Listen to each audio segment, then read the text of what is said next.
I'm Morgan Bailey, 32, a financial analyst who just made the mistake of attending my parents' anniversary at their lake house.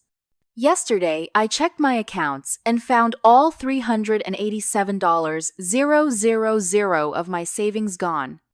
When I confronted my father, his response chilled me to the bone. "We needed it more than you did," he snorted, walking away with a cold laugh that echoed through their newly renovated kitchen. My mother wouldn't meet my eyes. My sister stared at her designer shoes. That money represented 10 years of my life, and my own family had stolen it from under me. I wouldn't let them get away with this betrayal. Before I dive into this nightmare, drop a comment letting me know where you're watching from. Hit that like and subscribe button if you've ever had family take advantage of you. Trust me, what happened next in this family heist will shock you. Growing up as the eldest daughter in the Bailey household meant one thing: responsibility. While my younger sister Amber enjoyed the spotlight and our parents' endless adoration, I was the one expected to be sensible, reliable, and independent. My father Gerald, a small business owner with big dreams and bigger spending habits, made it clear early on that Amber was the family jewel while I was the workhorse. My mother Patricia wasn't much better. She enabled my father's favoritism and contributed her own brand of emotional manipulation. When I received scholarships to college instead of pride, I got, "Well, that's good because we're saving for Amber's future." I put myself through school, worked 2 jobs, and built my career in financial analysis from scratch. All while watching my parents bankroll Amber's multiple failed business ventures and exotic vacations. By 30, I had created a life completely separate from my toxic family. I had my apartment in the city, a thriving career, and most importantly, financial independence. I kept contact minimal obligatory birthday calls and the occasional text. That system worked perfectly until the gold-embossed invitation arrived in my mailbox. "You're cordially invited to celebrate Gerald and Patricia Bailey's 40th wedding anniversary." I immediately tossed it aside. 3 days later, Amber called, her voice cracking with emotion. "Morgan, please come. Mom and Dad really want the whole family there. They've been asking about you nonstop." "I'm busy that weekend," I lied. "No, you're not," Amber pushed back. "You're never busy when it comes to family events. You just choose not to come." The guilt trip worked as it always did with Amber.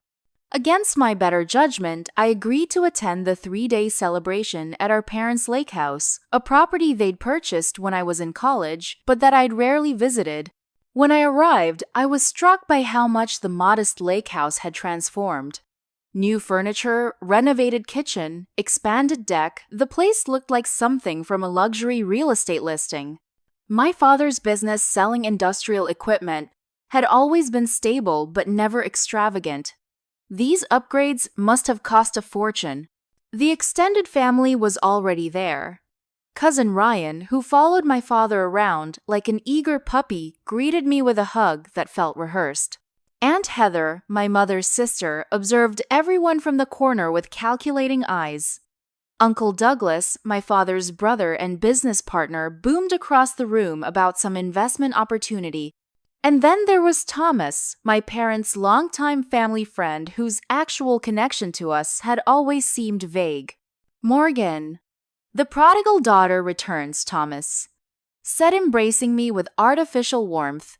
"Your parents are thrilled you made it." Throughout the evening, I noticed strange undercurrents. Whispered conversations that stopped when I approached. Family members studying me with unusual interest. At one point, I caught Ryan and my father huddled over a laptop, which they quickly closed when I entered the room. During the elaborate dinner, my mother had prepared my father asked to borrow my phone. "Mine's dead, and I need to check the weather for tomorrow's boat trip," he explained. I unlocked it and handed it over without thinking twice. He disappeared for 15 minutes, far longer than a simple weather check required. Later that night, needing some space from the forced family cheer, I returned to my assigned guest room early. When I opened the door, I found Thomas standing over my open laptop, which I'd foolishly left on the bed. Just looking for an outlet, he stammered, quickly moving away. I nodded, pretending to believe him, but the prickle of unease that had been building all day intensified. Something wasn't right with this reunion, but I couldn't put my finger on exactly what. The family reunion mercifully ended Sunday afternoon. I drove back to my apartment, feeling the familiar emotional drainage that came with prolonged family exposure, but also relief I'd done my duty and could now return to my independent life. Monday morning, I followed my usual routine. Coffee, shower, quick check of my financial accounts before heading to work. I logged into my banking app, expecting to see the same comfortable numbers I'd built over years of careful saving and investing. The screen loaded. I blinked, certain I was misreading the information. My primary savings account showed a balance of $7.42. My investment account, $0. My emergency fund, $0. My heart raced as I frantically toggled between accounts. Everything all $387,000 I had accumulated through bonuses, investments, and disciplined saving was gone. Nothing remained except a few dollars in my checking account. This has to be a mistake, I whispered to the empty apartment, my hands shaking so badly I could barely hold my phone as I called the bank's fraud department. The representative's voice was professional but carried a note of concern. Miss Bailey, the transfers appear to have been authorized through your mobile app using your authentication codes. Multiple transfers were processed over the weekend to accounts at Northern Trust Bank. I didn't authorize any transfers. My voice rose in panic. The transactions originated from your registered device on Saturday evening around 7:30 p.m. Was your phone in your possession at that time? Saturday evening. Dinner at the lake house. My father asking to borrow my phone to check the weather. My stomach lurched as the pieces clicked into place. My own father had used my phone to drain my accounts while I sat chatting with relatives not 20 feet away. Thomas must have accessed my laptop to gather additional information they needed. After ending the call with the bank, I sat in stunned silence, then abruptly vomited in my kitchen sink. When the shock subsided, it was replaced by something I'd rarely allowed myself to feel toward my family: pure, unadulterated rage. I called in sick to work, threw some clothes in a bag, and made the 3-hour drive back to my parents' lake house. My knuckles were white on the steering wheel the entire way. When I pulled into their driveway, I saw my father's car, my mother's SUV, and surprisingly, Amber's compact car. They were all there, perfect. I didn't knock. I used my old key and threw open the front door. They were sitting in the living room, casual as could be, drinking coffee. Their expressions when they saw me ranged from surprise Amber to annoyance my father, to feigned confusion my mother. "You stole from me," I said, my voice deadly quiet. My father set down his coffee mug. "I think you're being dramatic, Morgan." "Dramatic, you emptied my accounts. Almost $400,000 gone." "That's not drama, that's theft." "We needed it," my father said with a dismissive wave. Family emergency. What emergency justifies stealing my life savings? My mother finally spoke, her voice soft and reasonable, her manipulation voice. "Morgan, sweetie, you don't understand the pressure we've been under." "Then explain it to me, Mom. Explain why you committed felony theft against your own daughter." Amber was crying now, big theatrical tears. "It's my fault," she whimpered. "I needed surgery, and the insurance wouldn't cover it. And save it," I cut her off. "What surgery costs $400,000 that insurance won't cover? And why would you steal instead of just asking me for help?" "Because you would have said no," my father suddenly shouted, standing up. "You're so selfish with your money, always have been. Meanwhile, we've struggled for years taking care of this family while you hoard your wealth in the city." I stared at him, incredulous. Hoard, I worked for every penny of that money. I put myself through college.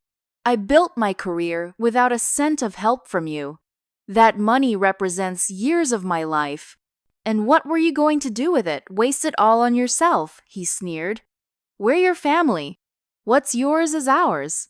That's not how the law works, I said, pulling out my phone. I've already filed a police report. The bank is investigating the fraudulent transfers. I'm giving you one chance to return my money before I press charges. My father's face darkened. You would send your own family to jail over money. After all, we've done for you. What exactly have you done for me, Dad? Besides take and take. My mother rushed over trying to play peacemaker. Morgan, please, we can work this out privately. No need for police or courts. Return my money by the end of the day, I said, turning to leave. Or, I'll see you in court. As I walked out, my father called after me. You'll regret coming after family, Morgan. Blood is supposed to mean something. I turned back one last time. It does mean something. That's why your betrayal is unforgivable. The drive back to my apartment passed in a blur of anger and disbelief. My own family. My own blood. The people who were supposed to protect me had instead targeted me in an elaborate scheme. The precision of it all suggested this wasn't impulsive. They had planned this waiting for the perfect opportunity to strike. As soon as I got home, I called Lauren Hayes, my college roommate turned corporate attorney. Her specialty wasn't financial crimes, but she was brilliant, and more importantly, one of the few people I trusted implicitly. They did what? Lauren's voice echoed through my speaker after I explained the situation. Cleaned me out completely. Almost 400,000. Morgan, this is serious. This isn't a family dispute, it's felony theft, identity fraud, possibly conspiracy. Have you filed a police report? I filed one online, but I need to follow up in person. I'm coming with you, Lauren insisted. Don't say anything else to your family. Don't respond to calls or texts. Document everything. 2 hours later, we sat across from Officer Casey at the local precinct. He took my statement with professional detachment, but couldn't hide a flicker of skepticism. Family financial disputes can be complicated, Miss Bailey. Are you certain this wasn't some kind of misunderstanding? Perhaps a loan you agreed to. I did not agree to anything, I said firmly. My accounts were drained without my knowledge or consent, while my father had temporary access to my phone. Officer Casey nodded, but his expression suggested he'd seen family financial conflicts before and wasn't eager to get involved. We'll investigate, but I should warn you, when it comes to family, these cases often become he said, she said situations. Later that evening, Lauren helped me place fraud alerts on my credit and began the arduous process of documenting the theft. While checking my credit report, we discovered something alarming. 3 new credit cards had been opened in my name in the past month. They've been planning this for weeks, I whispered, staring at the screen. They gathered my information, waited until they could get physical access to my phone and laptop during the reunion, then struck. Lauren squeezed my shoulder. We'll fight this, Morgan. They picked the wrong financial analyst to steal from. 2 days later, my doorbell rang. I peered through the peephole to see Amber, her eyes red-rimmed and puffy. Against my better judgment and Lauren's explicit advice, I opened the door. 5 minutes, I said coldly.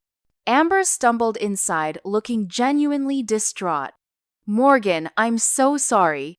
I didn't want any part of this, but Dad insisted. He said it was the only way to save the family. Save it from what exactly? Medical bills. She wiped at her eyes.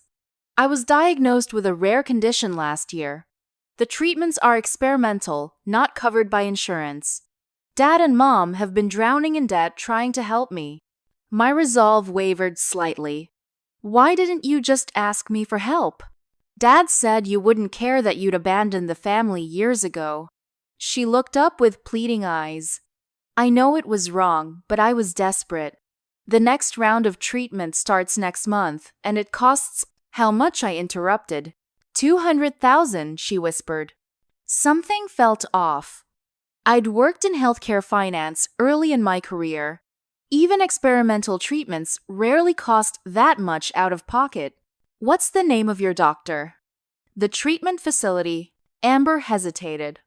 Could I use your bathroom first? This whole situation has made me sick with stress. I pointed down the hall. While she was gone, I noticed her purse on the sofa partially open. A familiar document peeked out, my most recent investment statement that had been in my home office drawer.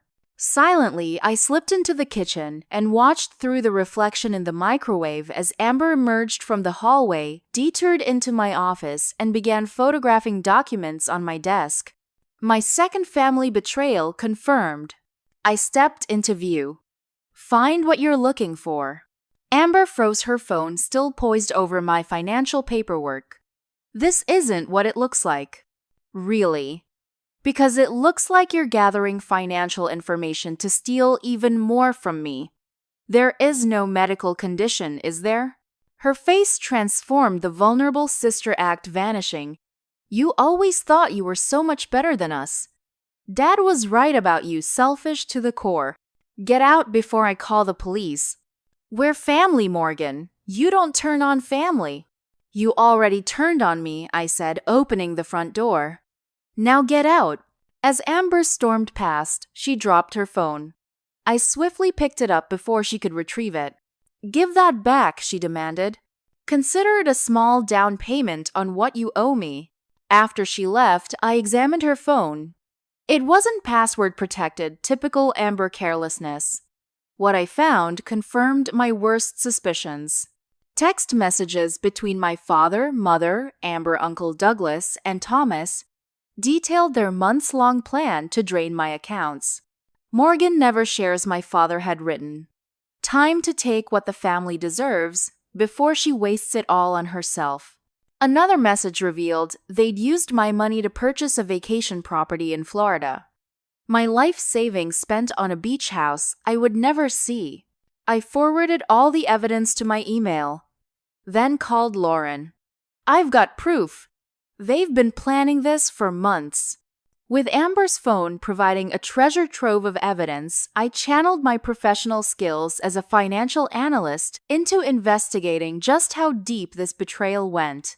Emotion wouldn't help me recover my money, methodical analysis would.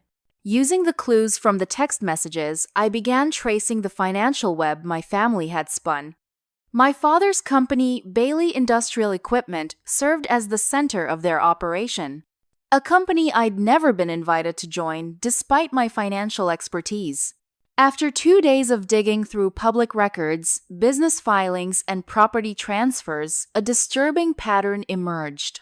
Bailey Industrial had been failing for years, crushed under debt my father had accumulated through reckless expansions and risky ventures. Uncle Douglas, as CFO, had enabled every bad decision. They'd been using the company as a personal piggy bank while it slowly sank. What stunned me most was discovering my identity had been used for more than just the recent theft. My father and uncle had created fake consulting contracts with my name and forged signature, making it appear that I had received hundreds of thousands in consulting fees from the business over the past 2 years. Fees that actually went straight into their pockets while creating a tax liability for me. They've set me up to take the fall if the business fails, I realized staring at the fabricated contracts. They're not just thieves, they're trying to make me their scapegoat. As I unraveled their scheme, I received an unexpected email from a woman named Julia Thompson. The name seemed vaguely familiar, but I couldn't place it. You don't know me well, but I'm your second cousin from your father's side, she wrote. I saw your name come up in a family email chain about Morgan's ridiculous accusations. I experienced something similar with Uncle Gerald and Uncle Douglas 5 years ago. If you're fighting them, I want to help. We met at a coffee shop the next day. Julia, a sharp-eyed woman in her early 40s, had the Bailey family nose, but none of the manipulative charm. They did the same thing to me, she explained, sliding a folder across the table. I inherited $175,000 from my grandmother. Within 6 months, your father and uncle had convinced me to invest it in the business. When I asked about returns, they gaslighted me. When I demanded documentation, they cut me off from the family. The folder contained records of her financial dealings with my father and uncle, along with documentation of their pattern of fraudulent behavior. Julia had ultimately decided against legal action, fearing family backlash, but had kept meticulous records. I lost my money and my relationship with the family, she said. Don't let them take both from you, too. Julia became my first true ally in this fight. Her documentation provided critical evidence of a pattern of behavior that strengthened my case significantly. Emboldened by this support, I decided to confront my mother alone, hoping to appeal to whatever maternal instinct might remain. I called her on a day I knew my father would be at the office. "Morgan," she answered, her voice cautious. "I've been so worried about you. I want to understand why, Mom. Just help me understand."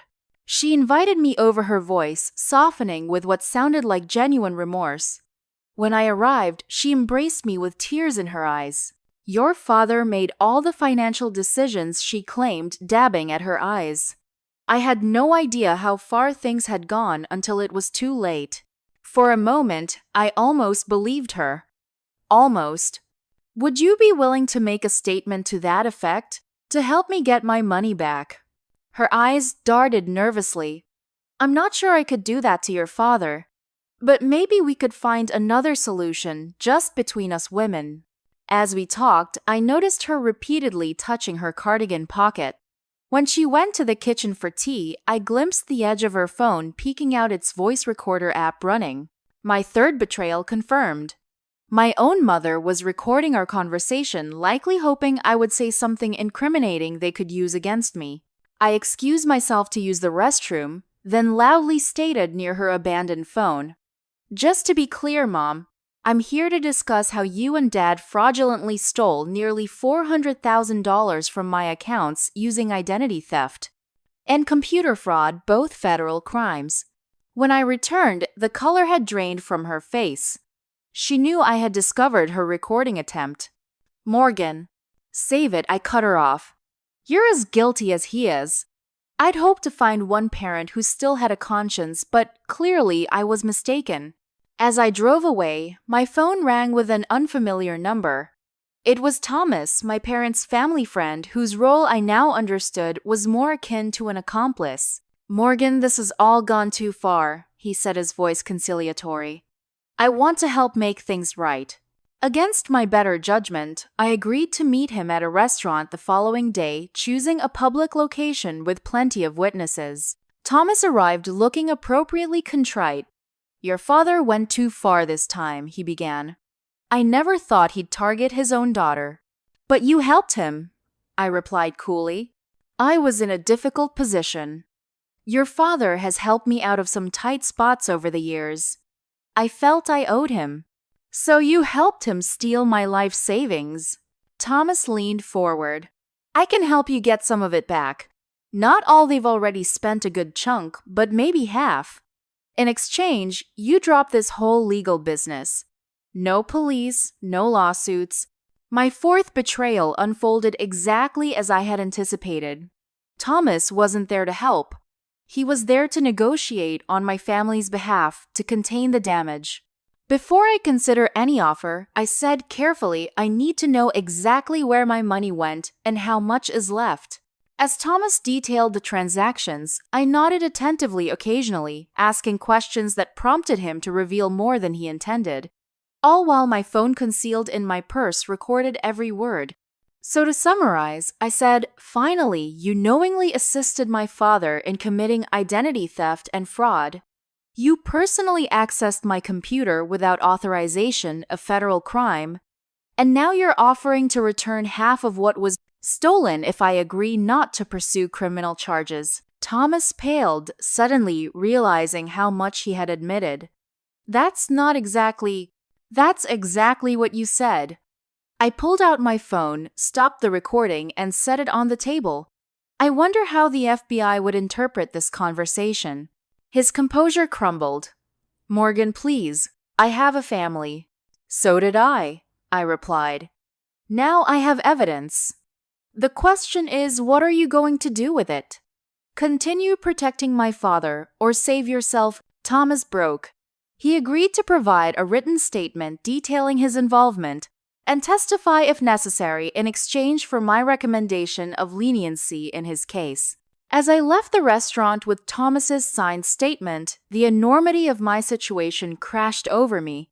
In just 1 week, I had lost my savings, my family, and my sense of security.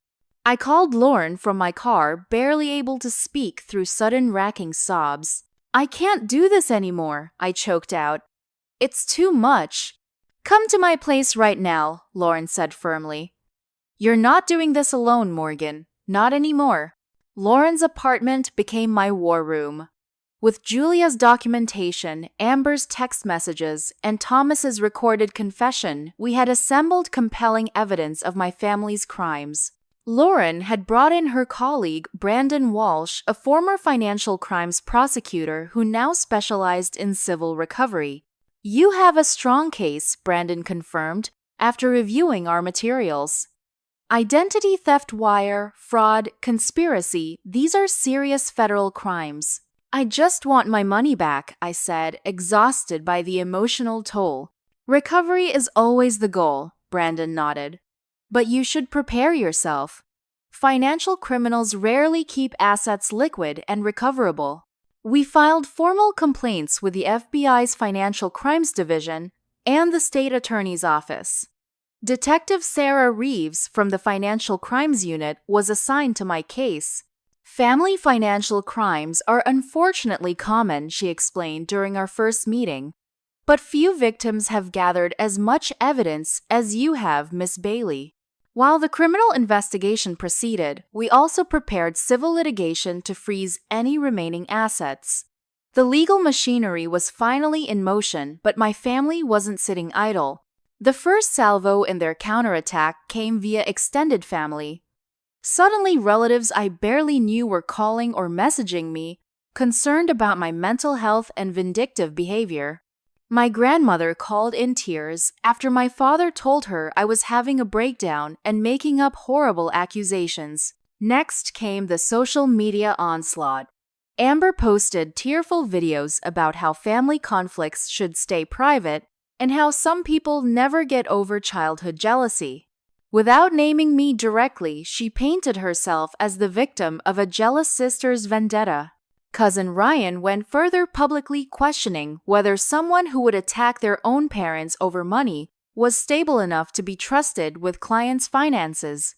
The implied threat was clear: they were coming after my professional reputation. Their strategy escalated when my building manager called to report a suspicious person attempting to access my apartment. Security footage showed Uncle Douglas trying to convince the doorman he was my father there to check on his daughter who hasn't been taking her medication. The threats became more direct. Anonymous texts telling me to drop it or else. A brick through Lauren's car window. My parents' attorney from an inexplicably expensive firm, given their claimed financial troubles, sent a cease and desist letter threatening to sue me for defamation.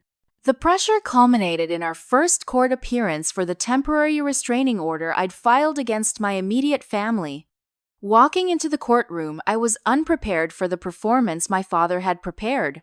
He appeared with my mother, both dressed conservatively, projecting the image of concerned parents. My father even used a cane he'd never needed before. Your Honor, his attorney began, this is a deeply sad family situation. My clients have spent their lives supporting their daughter Morgan, who has unfortunately struggled with financial obsessions and paranoia. When they expressed concern about her increasing isolation, she responded with these baseless accusations. My father took the stand, the picture of paternal distress. We only wanted to help her, he said, voice cracking on cue. We've been worried about Morgan for years. She cuts herself off from family, becomes fixated on money. We just want our daughter back." The judge regarded both sides with skeptical eyes, clearly accustomed to family disputes. "Miss Bailey, do you have evidence of these alleged financial crimes?" I presented the documentation we'd gathered. The judge reviewed it briefly, then looked up. "I'm granting a temporary restraining order, prohibiting the respondents from contacting Miss Bailey or entering her residence. As for the financial allegations, those will need to be addressed in the appropriate criminal and civil proceedings." It was a small victory, but the battle was far from over. The next day, I received a call from my firm's HR department. "Morgan, we've received some concerning information about your personal situation," the director said carefully. "A family member contacted us about your fitness to handle client accounts. Though my company placed me on paid administrative leave pending investigation rather than firing me outright, the damage was done. My professional reputation, built over a decade of impeccable work, was now tainted by whispers and insinuations. That evening, I discovered Aunt Heather had provided my new temporary address to my parents. I'd been staying at a short-term rental under Lauren's name, while safety upgrades were installed at my apartment, and had told only Julia and Lauren where I was staying. Somehow, a gift basket from my parents arrived with a card reading, "Family conflicts should stay in the family. You know where to find us when you're ready to behave reasonably." The fifth betrayal cut deep. Aunt Heather had always positioned herself as neutral in family dynamics. I'd foolishly believed her detachment meant objectivity, when in reality she'd always been my father's informant. Sitting alone in an unfamiliar apartment blocked from my career, targeted by the people who should have protected me, I hit rock bottom. The weight of fighting seemed insurmountable. For a moment, I considered giving up, accepting the loss, and trying to rebuild from scratch away from all of them. I called Lauren, my voice hollow. "Maybe they win this one." "Absolutely not," Lauren said fiercely. "That's exactly what they want, for you to be too exhausted to continue. Morgan, you're close to breaking this open. I'm bringing someone to meet you tomorrow." The next morning, Lauren arrived with Detective Brandon Alvarez from the FBI's Financial Crimes Task Force. Unlike Officer Casey's initial skepticism, Detective Alvarez reviewed my evidence with professional interest. Family financial crimes are among the most damaging because they combine financial theft with emotional betrayal, he observed. "Miss Bailey, based on what I'm seeing, this isn't just about your stolen funds. This appears to be a pattern of behavior that may constitute a years-long fraud scheme using your family business as cover." For the first time in weeks, I felt a flicker of hope. Someone with authority was taking this seriously. "We'll need more evidence to build a federal case," Detective Alvarez continued. "But you've provided an excellent foundation. Would you be willing to work with our forensic accountants to trace the money trail?" I straightened my shoulders. "Detective, I'm a financial analyst. Following money trails is what I do best." Working with the FBI's forensic accountants energized me. While my professional life was on hold, I channeled all my analytical skills into building the case against my family. It became my full-time job, tracing transactions, identifying patterns, and following the money. Detective Alvarez paired me with forensic accountant Rachel Wilson, who specialized in family financial crimes. Together, we meticulously tracked the stolen funds through a labyrinth of transfers designed to obscure their destination. "They're not as clever as they think," Rachel observed, as we uncovered a pattern. "They've moved money through multiple accounts, but there's always a signature. Your father has a habit of transferring amounts, ending in 27, his lucky number, perhaps." Sure enough, we traced transfers ending in 27 across 12 different accounts, eventually identifying an offshore account in the Cayman Islands where a significant portion of my money had landed. "Classic hiding spot for people who've watched too many movies," Rachel smirked. "The Caymans actually have solid reporting requirements now. This isn't as hidden as they think." As the investigation gained momentum, my family began to panic. Neighbors reported unusual activity at my parents' house, late-night visitors' documents being loaded into cars. When I mentioned this to Detective Alvarez, he assigned surveillance to monitor their movements. They're liquidating assets, he confirmed after a week. They've listed the vacation property in Florida and are attempting to move funds from the offshore accounts. The detectives' team moved quickly to freeze the identified accounts, but we knew we hadn't found everything yet. My father had been hiding money for years. There would be contingencies we hadn't uncovered. My unexpected second ally appeared during this critical phase. Stephanie Chen, a compliance officer at Northern Trust Bank, contacted Detective Alvarez after flagging suspicious transactions. I handled your father's business accounts for years, Stephanie explained when we met. I always had concerns about certain patterns, but he had plausible explanations. When I saw the large transfers from your personal accounts into these same suspicious channels, I knew something was wrong. Stephanie provided critical banking records showing my father and Uncle Douglas had been engaging in potentially fraudulent activities for years before targeting me. They had a pattern of approaching family members for investments, draining their resources, then cutting them off when questions arose. You're not the first victim, Stephanie confirmed.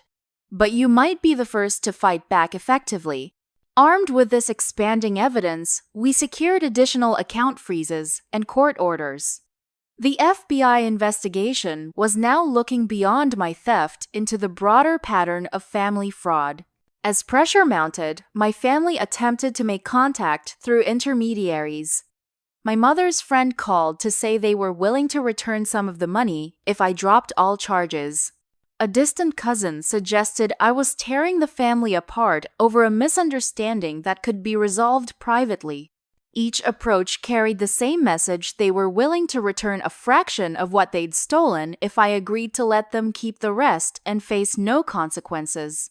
With Lauren's guidance, I maintained absolute silence. No responses, no negotiations. The legal process would run its course. Then came an anonymous tip to Detective Alvarez's office information about a storage unit rented under Thomas's name that might contain relevant documents. The tip seemed too convenient, but we couldn't ignore it. It could be legitimate, or it could be a diversion. Alvarez cautioned. We'll check it out, but carefully. The storage unit did indeed contain boxes of documents, old business records, tax forms, and what appeared to be evidence of long-term fraud. While the FBI team cataloged these materials, we received alerts that someone had attempted to access my new bank accounts. They tried to use the same authentication approach as before, my new bank security officer explained. But the enhanced security protocols flagged the attempt immediately. The timing was suspicious. While law enforcement was occupied with the storage unit, someone had tried to compromise my remaining finances. My suspicions were confirmed when cousin Ryan reached out through LinkedIn, claiming he wanted to clear his conscience and return some documents he'd been asked to hide. I never meant to get caught up in Uncle Gerald's schemes, he wrote.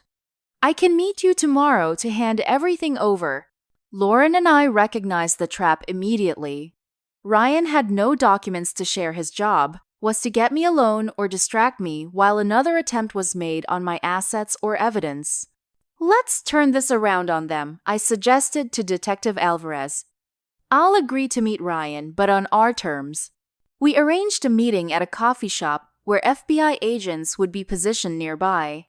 I would wear a wire, and surveillance would monitor all approaches to my apartment during the meeting. Ryan arrived looking nervous but determined. Morgan, I'm so glad you agreed to meet. This whole situation has gotten out of hand. You have documents for me? I asked directly. Yes, well, about that. I don't have them with me. They're in my car. Maybe we could go get them together. As Ryan attempted to lure me away from the public location, surveillance reported activity at my apartment. 2 figures later, identified as Amber and Uncle Douglas, were attempting to enter through the service entrance. They thought they'd create a diversion with Ryan while they searched for evidence at your place, Alvarez explained afterward. Instead, we caught them in the act. This failed attempt led to a breakthrough. With Amber and Douglas detained for questioning, the family's united front began to crack. Thomas, already cooperating, provided additional details about the vacation property purchased with my money. They cleared it out yesterday, he revealed.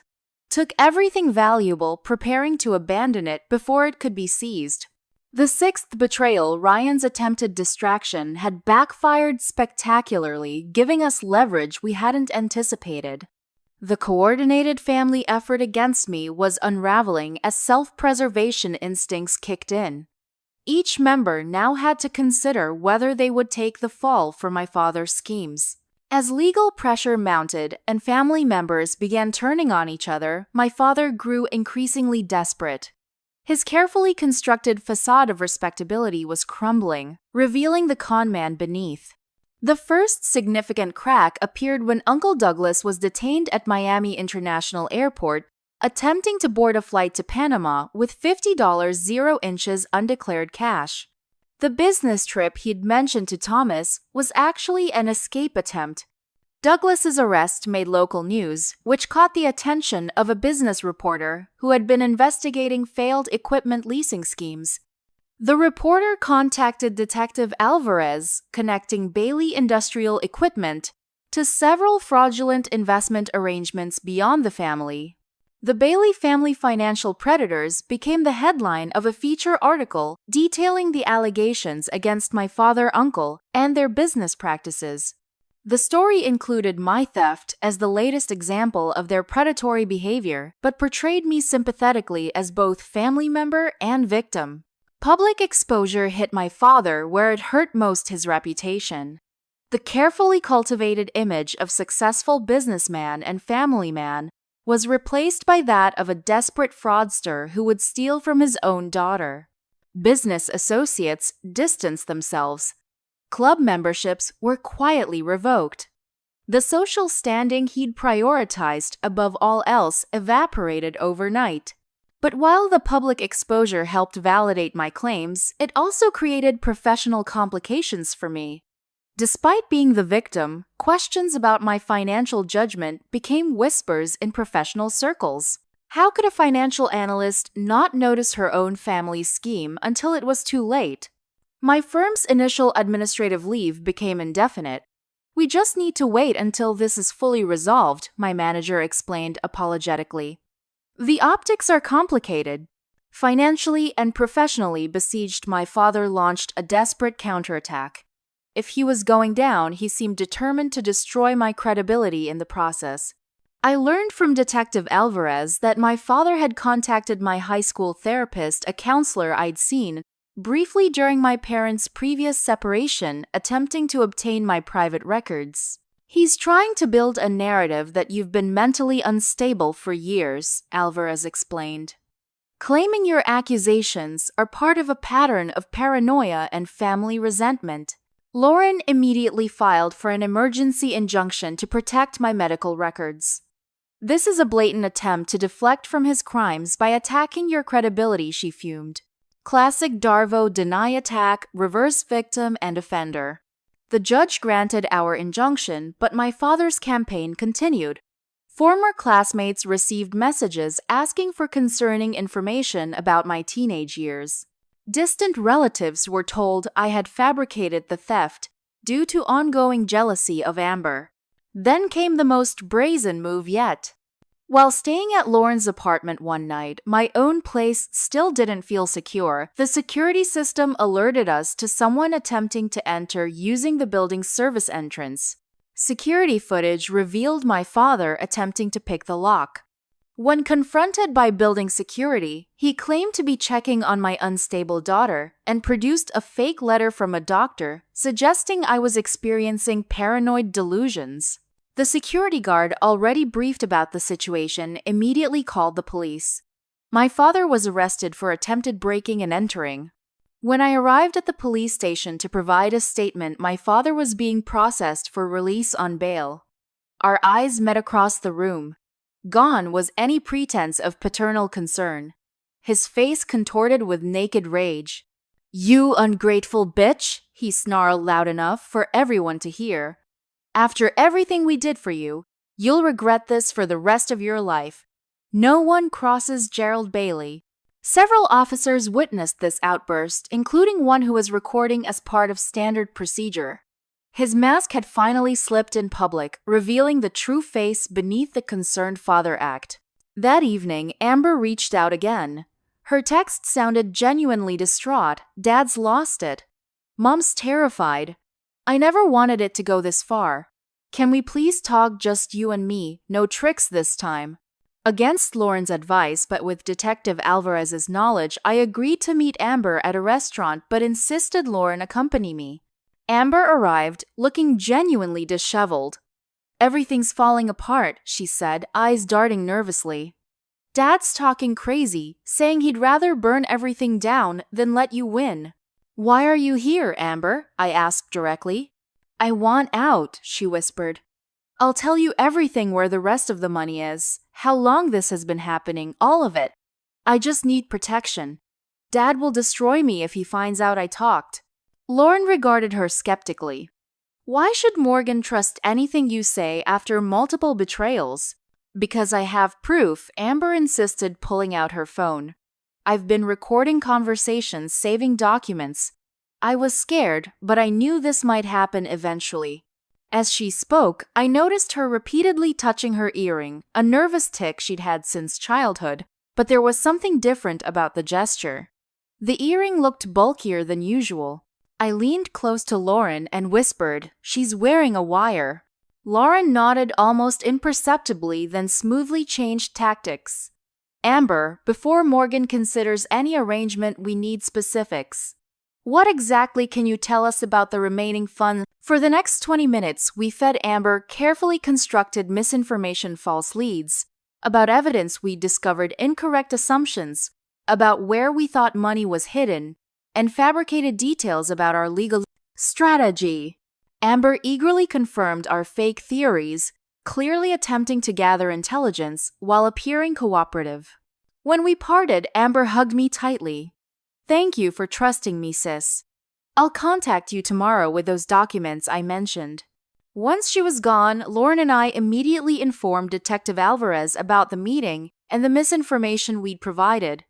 "Good instincts," he confirmed after having Amber followed. "She went straight to a hotel where your father's been staying since your mother kicked him out. They were joined by your uncle 30 minutes later." This seventh betrayal, Amber's attempt to gather intelligence while wearing a wire, confirmed that my family remained unified in their campaign against me, despite their crumbling circumstances. The next morning, based on our deliberate misinformation, my family made a critical mistake.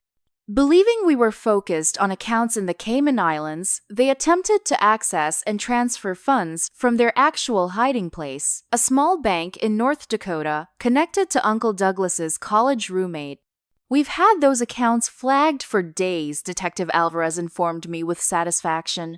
"We just needed them to make a move." That afternoon, law enforcement executed simultaneous raids on my parents' home, Uncle Douglas's residence, and the Bailey Industrial Equipment offices. The evidence recovered was damning documents, being shredded hard drives, being wiped, and in my father's briefcase, a handwritten list of family members with dollar amounts next to their names. My name topped the list with $387,000 crossed out and dealt with written beside it. Below were other relatives, including cousin Julia, with similar notations. The raids resulted in arrests of my father, mother, uncle, and Thomas on multiple charges, including wire, fraud, identity theft, conspiracy, and obstruction of justice. Amber, caught attempting to destroy evidence at my parents' house, was also taken into custody. Seeing the mugshots of my family members should have brought satisfaction, but I felt only a hollow ache. These people shared my blood, my history. How had it come to this? The preliminary hearing was set for a Tuesday morning in early autumn, almost 3 months after I'd first discovered the theft. I arrived at the courthouse flanked by Lauren and Julia, both offering silent strength as photographers captured our entrance. The case had attracted significant media attention, partly due to the family dynamics, partly due to the substantial amounts involved, but mostly because my father had been a respected community figure whose dramatic fall revealed a lifetime of deception. Inside the courtroom, I saw my family for the first time since their arrests. My father, Uncle Douglas, and Thomas were in matching Navy suits, their respectable businessman uniforms. My mother and Amber wore conservative dresses, hair pulled back, minimal makeup going for sympathetic and vulnerable appearances. The prosecuting attorney, Eliza Washington, outlined the government's case methodically. The evidence will show that the defendants engaged in a sophisticated long-term scheme to defraud multiple victims, culminating in the theft of nearly $400,000 from defendant Gerald Bailey's own daughter. My father's high-priced attorney, Maxwell Stern, presented their defense strategy with equal confidence. This case represents a tragic family misunderstanding, blown out of proportion. Miss Bailey willingly provided funds to assist her family during a difficult time, then experienced remorse and recast her generosity as theft. The judge regarded both attorneys with measured skepticism before turning to the evidence. As financial records, text messages, recorded conversations, and witness statements were presented, my family's unified front began to visibly crumble. Thomas was the first to break.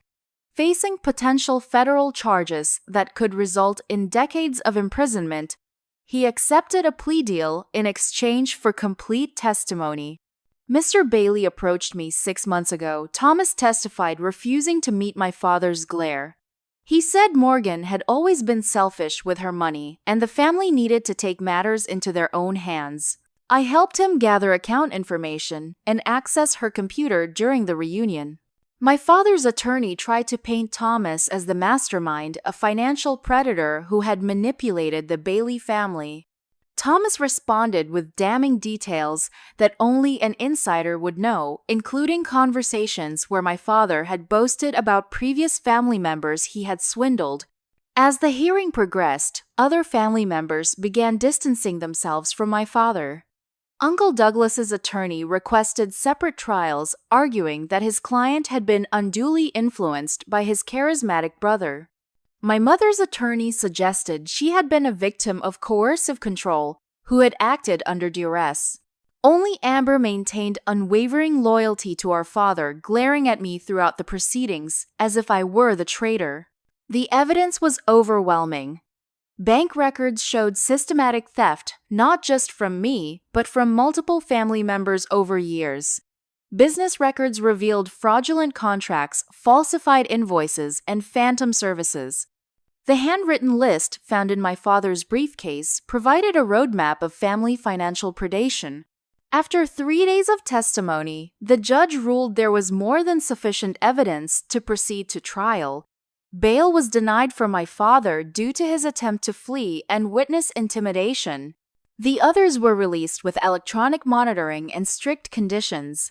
As news of the hearing spread, I was approached by multiple media outlets for interviews. Initially, I declined all requests, wanting to maintain what privacy I could. But Lauren made a compelling point. Morgan, other victims of family financial abuse are watching. Your story could help them recognize patterns and find courage to come forward. After careful consideration, I agreed to one in-depth interview with a respected journalist known for thorough financial reporting. I spoke not about the case specifics, which remained active, but about the emotional manipulation and gaslighting that had enabled the financial crimes. Financial abuse thrives in silence and shame, I explained. They counted on me being too embarrassed to go public, too loyal to press charges, too exhausted to fight. The interview resonated far beyond what I'd anticipated. Within days, I received messages from dozens of people sharing similar experiences with family financial predators. A victim advocacy organization reached out asking if I would consider becoming a spokesperson after the case concluded. Meanwhile, the criminal and civil cases proceeded along parallel tracks. Through diligent forensic accounting and asset freezes, approximately $210,000 of my stolen money was recovered just over half the original amount. The rest had been spent or hidden beyond immediate reach. As the trial date approached, the prosecution offered plea agreements to all defendants. One by one, they accepted all except my father, who maintained his innocence and demanded his day in court. Gerald Bailey believes he can charm a jury just as he's charmed people his entire life. Prosecutor Washington explained when I questioned his refusal. Men like your father don't believe consequences apply to them until they're unavoidable. The trial lasted 2 weeks. I testified for nearly 2 full days, detailing not just the theft, but the years of manipulation that had preceded it. My father watched with an expression of paternal concern whenever the jury looked his way, quickly replaced by cold hatred when they didn't. My mother took the stand as part of her plea agreement, revealing years of financial schemes I hadn't known about. She described how my father had systematically isolated family members who questioned his financial decisions, creating an environment where loyalty was measured by financial compliance. Anyone who questioned Gerald was labeled selfish or disloyal. She testified, avoiding my eyes. Morgan was targeted because she was successful independently. Gerald couldn't control what he couldn't access. Amber's testimony proved most surprising. Having finally accepted a plea deal, she revealed how our father had pitted us against each other from childhood, rewarding her loyalty with financial support while punishing my independence with emotional rejection. Dad told me Morgan thought she was better than us, Amber testified, tears streaming down her face. He said she owed the family after everything they'd done for her. I believed him because I wanted to believe him. For the first time, I saw my sister not as a willing accomplice, but as another victim of my father's manipulations, albeit one who had made her own choices to participate. Uncle Douglas Thomas and several former business associates completed the prosecution's case, painting a comprehensive picture of my father as the architect of decades of financial predation. When my father finally took the stand in his own defense, his mask slipped completely.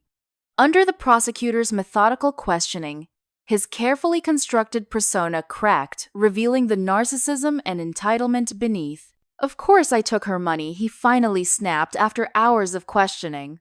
"She owed us. We gave her life. We raised her. Everything she has came from us. She was ungrateful, selfish." The outburst continued until the judge ordered him to control himself. By then, the damage was done. The jury had seen the real Gerald Bailey. After just 6 hours of deliberation, they returned with guilty verdicts on all counts. For the first time, I saw genuine fear in my father's eyes, as he realized no charm manipulation or deception would save him from consequences. At the sentencing hearing, I delivered a victim impact statement that addressed not just the financial harm, but the deeper betrayal.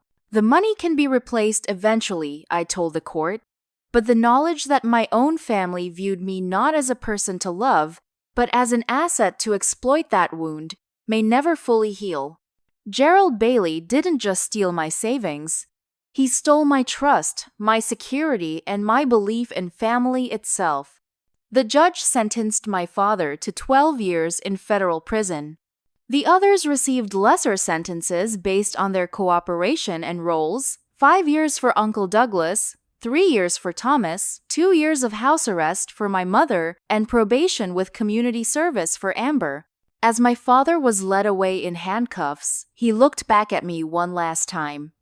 The hatred in his eyes had been replaced by something else, a flicker of recognition, perhaps even respect. He had underestimated me, never expecting the daughter he dismissed to be the one who finally brought him down. Outside the courthouse, surrounded by reporters, I felt no triumph, only exhaustion and an odd sense of emptiness. The battle was over, but the aftermath was just beginning. 6 months after my father's sentencing, I stood in the small office space I'd leased in downtown Chicago. The sign on the door read, "Bailey Financial Recovery Consulting." The irony of keeping the Bailey name wasn't lost on me. It was my way of reclaiming it. Rebuilding my life after the case proved more challenging than fighting it. Despite being the victim professional, doors remained closed. Former colleagues expressed sympathy but cited reputational considerations when I sought positions. My previous firm offered a generous severance package.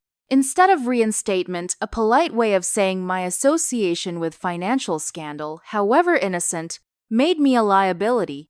Rather than continue fighting that perception, I decided to transform it into a specialty. My experience navigating identity theft, fraud, recovery, and financial reconstruction gave me unique insights. I launched a boutique consulting practice, helping others recover from financial crimes, particularly those perpetrated by family members. Restoring my own finances remained a work in progress. Of the $387,000 stolen, I recovered approximately $215,000 through asset seizures and restitution orders.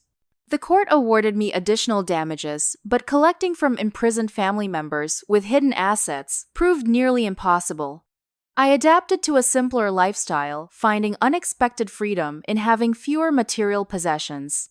My personal relationships underwent similar reconstruction. Lauren remained my steadfast friend and occasional legal advisor. Detective Alvarez checked in periodically with case updates and referrals for my consulting business. Julia and I developed a genuine friendship, hosting monthly dinners for what we jokingly called our Family Fraud Survivors Club. The most complicated relationship to navigate was with Amber. 3 months into her probation, she contacted me through her therapist, asking if I would consider meeting. "I'm not asking for forgiveness," she wrote in her letter. "I just want to understand how we became who we are." We met at a neutral location with her therapist present. The conversation was awkward, painful, but ultimately necessary. Amber had begun the difficult work of recognizing how our father had manipulated us both, playing us against each other from childhood. "He told me you thought you were too good for us," she confessed. "And he probably told you I was spoiled and entitled." "He did," I acknowledged. And we both believed our versions because it was easier than questioning him. Our relationship remained cautious. Too much damage had been done for immediate reconciliation, but we established communication boundaries that allowed occasional texts and monthly check-ins. My mother proved more complicated. From house arrest, she wrote lengthy letters expressing remorse, but always with subtle blame shifting. "If only you had been closer to the family," or "We never meant for things to go so far." I responded with brief factual updates about my life, but maintained emotional distance. Uncle Douglas, serving his 5-year sentence, made no contact. Thomas sent one brief apology letter, which seemed motivated by his parole application rather than genuine remorse. My father maintained his silence until his 1-year incarceration anniversary, when a letter arrived from the Federal Correctional Facility. "Morgan," he wrote, "I underestimated you. That won't happen again. 12 years isn't forever. Remember that." "Dad." I recognized the subtle threat beneath the brevity. I shared the letter with Detective Alvarez, who added it to my father's file and assured me that parole would be unlikely given his continued lack of remorse. As my business slowly grew, I joined a support group for victims of family financial abuse. The stories I heard echoed mine with alarming similarity: the isolation, the gaslighting, the manipulation of family loyalty. I began volunteering with an advocacy organization, developing educational materials to help others identify warning signs I had missed. Financial abuse often hides behind family obligation, I explained at a community workshop. The expectation that family members automatically deserve access to your resources creates perfect conditions for exploitation. At these events, I met others rebuilding their lives after family betrayal. We shared strategies for recovery, financial, emotional, and social. I learned the importance of chosen family-building relationships based on mutual respect rather than genetic obligation. 1 year after the sentencing, I received an invitation to speak at a financial literacy conference. My session on family financial boundaries filled beyond capacity, with attendees sharing their own experiences and questions. After the presentation, a young woman approached me privately. My parents have been pressuring me to add them to my accounts in case of emergency, she confided. After hearing your story, I realized why I've been uncomfortable with their insistence. Trust your instincts, I advised her. Legitimate financial help doesn't require surrendering control of your assets. These moments of impact help transform my trauma into purpose. Each person who protected themselves after hearing my story represented a small victory against financial predators. On the second anniversary of discovering the theft, I launched the Family Financial Safety Foundation, a nonprofit providing resources and support for victims of family financial abuse. We offered guidance navigating legal systems, connecting with law enforcement, and rebuilding credit after identity theft. The foundation became my focus, allowing me to transform my family's legacy from one of predation to protection. My personal healing remained non-linear. Some days I felt strong and purposeful. Others, unexpected triggers, a family photo in a magazine, a father and daughter laughing in a park, would unleash waves of grief for the family I thought I had. Therapy helped me recognize that mourning these losses was necessary.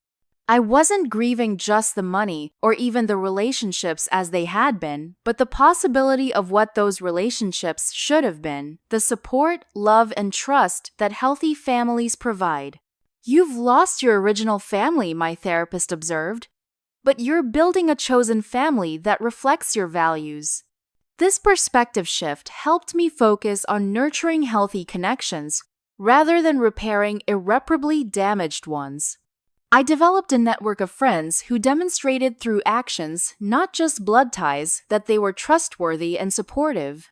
3 years after the theft that shattered my world, I stood in my office reviewing the Foundation's annual impact report. We had helped over 300 victims recover from family financial crimes, provided expert testimony for 11 legislative initiatives, strengthening protections, and established support groups in 17 cities. My phone rang, a potential new client referred by Detective Alvarez. The woman's voice trembled as she explained how her brother had drained their mother's retirement accounts while serving as power of attorney. I don't know if anything can be done, she said, defeat evident in her voice. The bank says the transfers were authorized. I understand exactly how you feel, I told her, thinking of how far I'd come from that moment of discovering my own empty accounts. But there are steps we can take. You don't have to face this alone. As I walked her through immediate actions to protect remaining assets, I realized that my father had unintentionally given me a gift. Through his betrayal, I discovered a strength I never knew I possessed, and a purpose I might otherwise never have found. The family I was born into had tried to destroy me financially, but in the process, they had forced me to build something stronger, a life defined not by what was taken from me, but by what I chose to create in its aftermath. What's the most shocking betrayal you've experienced from someone who should have protected you? Has anyone else dealt with family members stealing from them? Drop your thoughts in the comments below and don't forget to like and subscribe if this story resonated with you.